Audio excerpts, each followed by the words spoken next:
show you how to do this. That's not what I mean. How to do maths is much more than how to do this particular thing. And then there are all kinds of other things, I think, that cultural sort of training a mathematician, mathematics teacher should include. It should include about this identity problem. So what is the math teacher like, and how should he or she look like, or think like, or feel, dream, and so on. Well, there is a little bit of, if I have again time, I'll show you that one, which mentions Russian mathematicians in particular. We have actually got this idea that certain nations are better at maths. And so if you are of this kind of background, you're going to be teacher of maths, that's okay. Okay? But if you're this, then that's not okay. And quite a lot of teachers confuse, because they're not actually from a mathematical background. So, you know, these are 50% of math teachers coming from engineering backgrounds, or IT. So how are they going to find themselves portraying this creative mathematician if they don't know who they are? You mentioned some of the media and how sort of media conveys the sort of portrait of mathematics. And some of the things that we think a lot about in training the math teachers is, how does it change teaching mathematics? So how does the blackboard change teaching maths? Actually, after yesterday I looked on the, and I found out that it was 19th century invention. And then, so 100 years later, there comes square paper. So majority of the UK math teachers would know that the square paper came in 1900. And it's a good point. Square paper does mean a difference in doing certain things in your exercise books. As does, in fact, the invention of the dynamic geometry software. The teaching of mathematics does change. You can actually change the way that you sort of convey that idea that you want to convey to your pupils. Like, you can see it here in the example. And then we recognize this.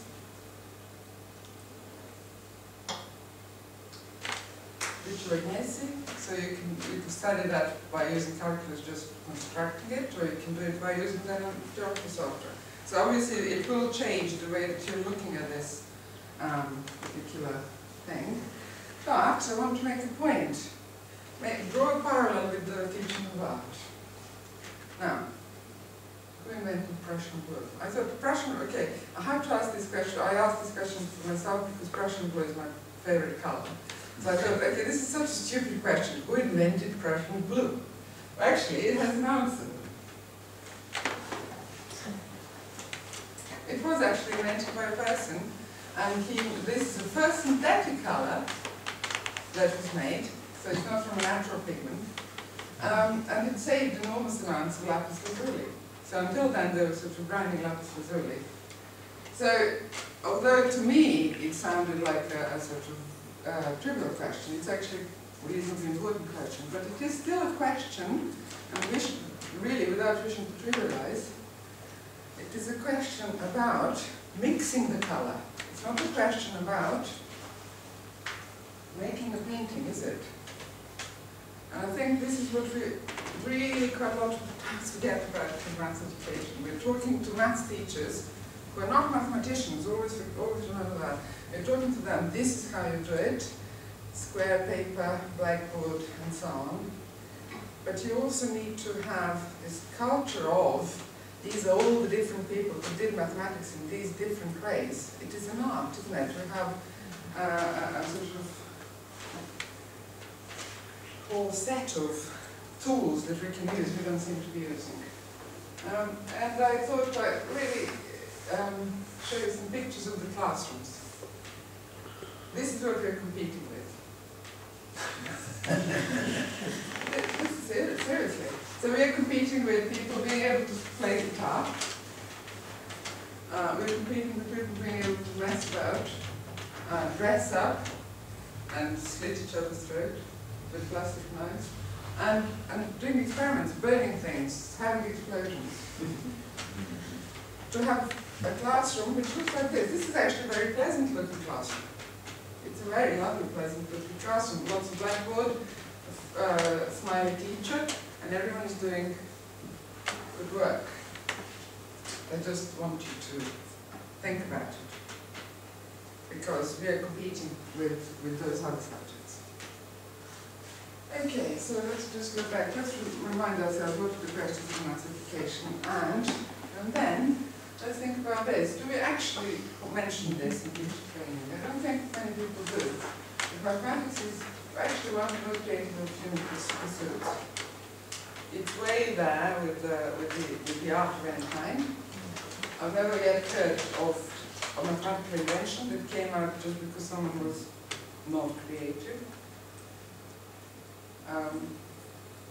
It's a tradition, and yet we don't seem to sort of induct people into this tradition. And the most dangerous is to induct teachers. This is the tradition, right? And it is a type of culture that we've discussed these few days. So, some of the teacher training that I really would like to see would include that induction processes of going from mathematical culture to tradition into heritage. What is the particular mathematical heritage for a particular area that mathematics teacher lives in? Where are the things that they can find in the libraries locally? Quite a lot of actually local libraries will have things that they can go and find and they can use. In Kent, for example, the local library in Maidstone has enormous, a very nice collection of Thomas Bayes, and so it was really a lovely, totally unused resource for maths teachers. And mathematical societies and movements, it's really enlightening to see how you can sort of then create, as a teacher, every teacher has this desire to create a kind of movement, a kind of following from his pupils. They want to have a tradition of their own, but they don't have the tools, as it were. So one of the ways is, well, how look how others have done it, and do a small scale. The very needed word, inquiry-led learning. I think I recommend history as having a place in all of these. In the inquiry-led learning in mathematics, in trying to create a research community between math teachers in the school and between schools, and their pupils, most importantly. And also using history and maths as a goal and as a means. And this is particularly important for those teachers who are not mathematically trained, because they also have certain issues of accepting or being able to say, I don't know that. I'm going to the boss to say, how do you do this? So history of maths is a very good way of saying, actually, I want to learn about the history of mathematics. This is this is the issue. This is how they did it 10,000 BC, and then trace the history of that. And then this whole problem of also how do teachers who don't know something, how do they learn how to do it? Okay, so I'm going to just very, very briefly talk about an experiment I did with kids in Canterbury. We created which was called Langston Institute for Young Mathematicians, and it was live for 2 years, and anyone who wanted to join could join. So originally there was about something like 120 people, a little bit less than 120, out of the school of 750, but then that reduced dramatically. So eventually we ended up with about 32 pupils, which is one good class. And these 32 pupils worked all the way through 2 years, and they created a really little research community. The research community had a core, and that core probably consisted of these boys. It was a boys' school. You can see only what, 5 there, but it was probably about 10 altogether, you know. The reason it could work was the headmaster allowed us to have an afternoon off to do mathematics, and we weren't worried about the exam because these were the boys who were getting A stars anyway at the end of it. So they had a strictly free run within the field of polyhedra.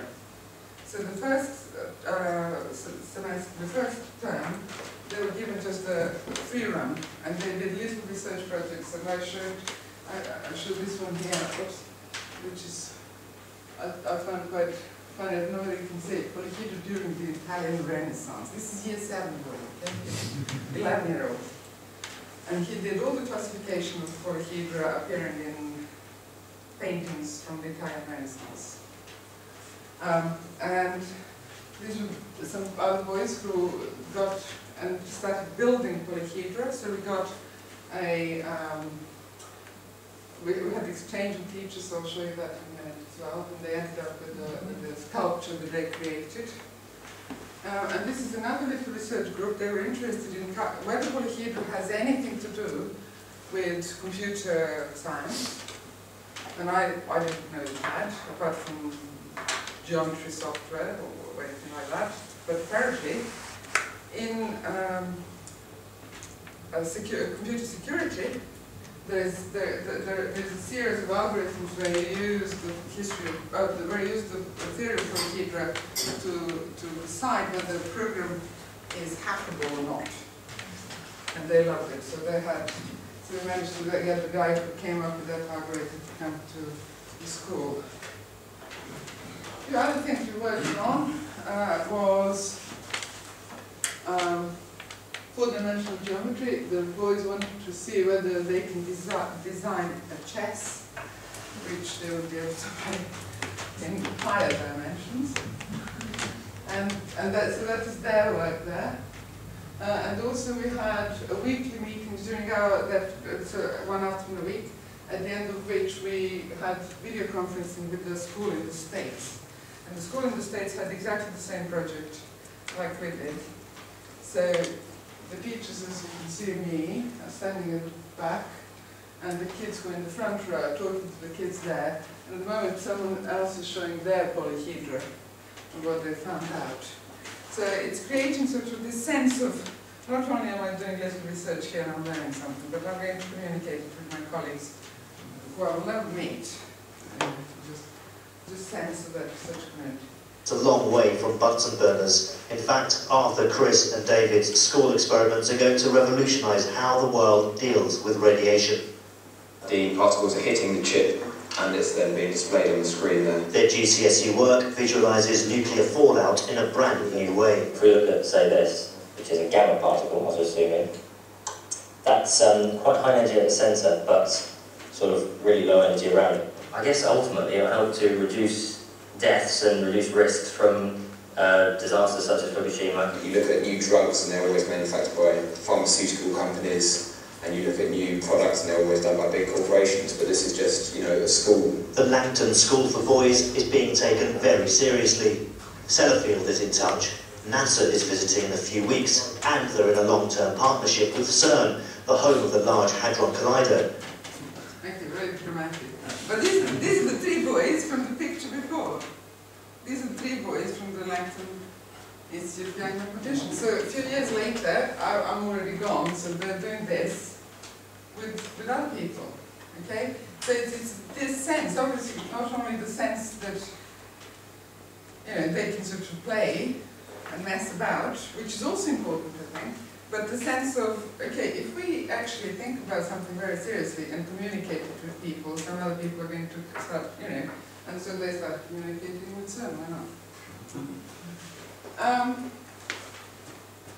Okay, so I'm going to look now at the second goal, history of mathematics as a goal.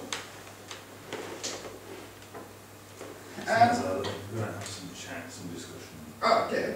I'll skip this then. And okay, let me see. Just this last point. Okay, so history of maths as a sort of means for learning in mathematics This is how completing the square is usually taught.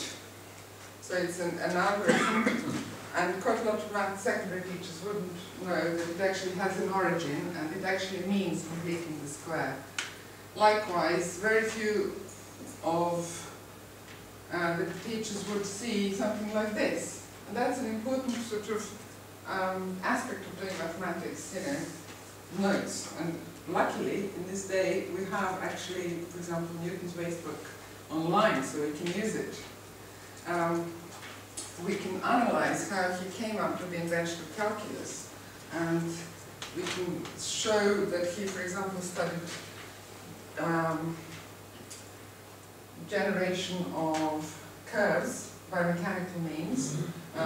This one is by Lawrence, and you can even recreate it with your class. So this is one of the examples of how history of maths can be used not only to excite children, but to excite actually teachers, so that the teachers start understanding this and start actually exploring that with their students. And because it's such a vast field, you can never sort of dry off these little things to learn. It's also an exhaustible field for, or resource for teachers to sort of get engaged in research themselves.